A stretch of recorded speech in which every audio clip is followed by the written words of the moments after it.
नमस्कार। वर्ष 2021 का बजट असाधारण परिस्थितियों के बीच पेश किया गया है। इसमें यथार्थ का एहसास भी और विकास का विश्वास भी है। कोरोना ने दुनिया में जो प्रभाव पैदा किया, उसने पूरी मानव जाति को हिलाकर रख दिया है। इन परिस्थितियों के बीच आज का बजट भारत के आत्मविश्वास को उजागर करने वाला है और साथ ही दुनिया में एक नया आत्मविश्वास भरने वाला है। आज के बजट में आत्मनिर्भरता का विजन भी है और हर नागरिक, हर वर्ग का समावेश भी है। हम इस बजट में जिन सिद्धांतों को लेकर चले हैं वो हैं ग्रोथ के लिए नए अवसरों, नई संभावनाओं का विस्तार करना, युवाओं के लिए नए अवसरों का निर्माण करना, मानव संसाधन को एक नया आयाम देना, इंफ्रास्ट्रक्चर निर्माण के लिए नए नए क्षेत्रों को विकसित करना, आधुनिकता की तरफ आगे बढ़ना, नए सुधार लाना। साथियों, नियमों और प्रक्रियाओं को सरल बनाकर आम लोगों के जीवन में ईज ऑफ लिविंग को बढ़ाने पर इस बजट में जोर दिया गया है। ये बजट इंडिविजुअल्स, इन्वेस्टर्स, इंडस्ट्री और साथ ही इंफ्रास्ट्रक्चर सेक्टर में बहुत सकारात्मक बदलाव लाएगा। मैं इसके लिए देश की वित्त मंत्री निर्मला जी को और उनके साथी मंत्री अनुराग जी और उनकी टीम को बहुत बहुत बधाई देता हूं। साथियों, ऐसे बजट देखने को कम ही मिलते हैं जिसमें शुरू के 1-2 घंटों में ही इतने सकारात्मक रिस्पांस आए। कोरोना के चलते कई एक्सपर्ट्स ये मानकर चल रहे थे सरकार आम नागरिकों पर बोझ बढ़ाएगी, लेकिन फिस्कल सस्टेनेबिलिटी के प्रति अपने दायित्वों को ध्यान में रखते हुए सरकार ने बजट साइज बढ़ाने पर जोर दिया। हमारी सरकार ने निरंतर प्रयास किया है कि बजट ट्रांसपेरेंट होना चाहिए। मुझे खुशी है कि आज अनेक विद्वानों ने इस बजट की ट्रांसपेरेंसी की सराहना की है। साथियों, भारत कोरोना की लड़ाई में रिएक्टिव होने के स्थान पर हमेशा ही प्रोएक्टिव रहा है। चाहे वो कोरोना के काल में किए गए रिफॉर्म्स हो या फिर आत्मनिर्भर भारत का संकल्प, इसी प्रोएक्टिवनेस को बढ़ाते हुए आज के बजट में भी रिएक्टिव का नामो निशान नहीं है। साथ ही हम एक्टिव पर, स्टेटस को पर भी अटके नहीं हैं और हमने इस बजट में भी प्रोएक्टिव बजट देकर के देश के सामने प्रोएक्टिव होने का संदेश दिया है। यह बजट उन सेक्टर्स पर विशेष रूप से केंद्रित है जिनसे वेल्थ और वेलनेस दोनों ही तेज गति से बढ़ेंगे, जान भी जहान भी। इसमें एमएसएमईज और इंफ्रास्ट्रक्चर पर विशेष रूप से जोर दिया गया है। इसी तरह ये बजट जिस तरह से हेल्थ केयर पर केंद्रित है वो भी अभूतपूर्व है। ये बजट देश के हर क्षेत्र में विकास यानी ऑल राउंड डेवलपमेंट की बात करता रहता है। खास तौर पर मुझे खुशी है कि इस बजट में दक्षिण के हमारे राज्य, पूर्वोत्तर के हमारे राज्य और उत्तर में लेह लद्दाख जैसे क्षेत्रों में विकास पर विशेष ध्यान दिया है।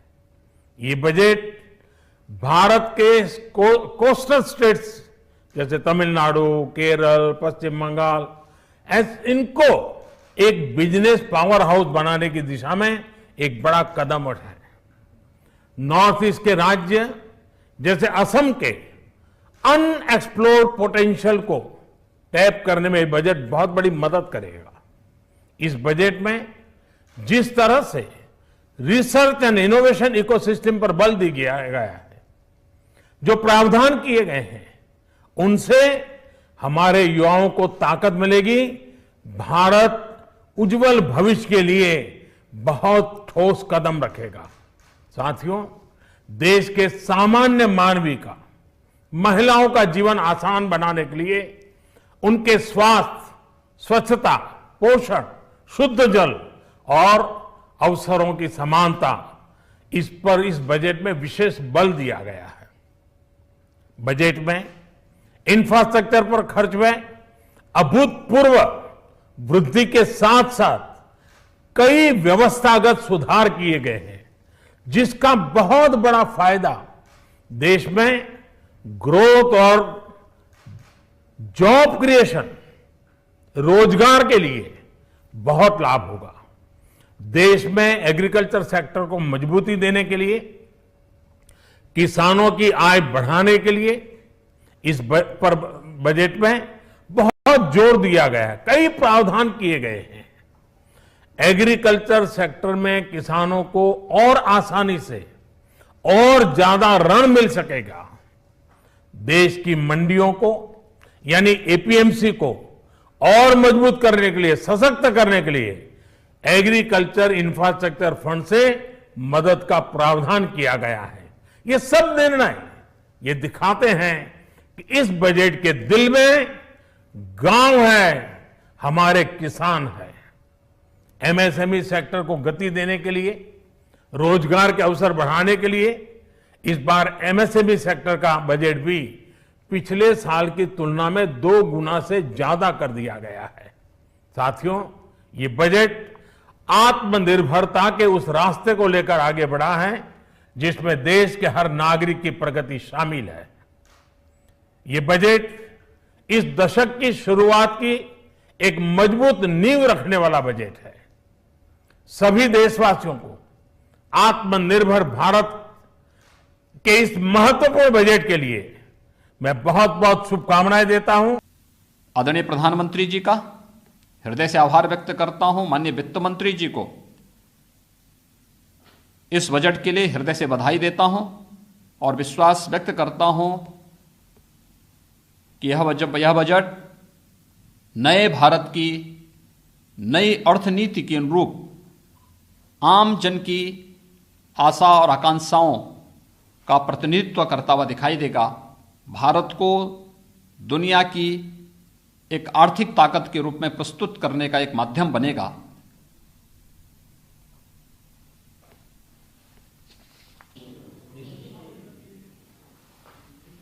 बजट में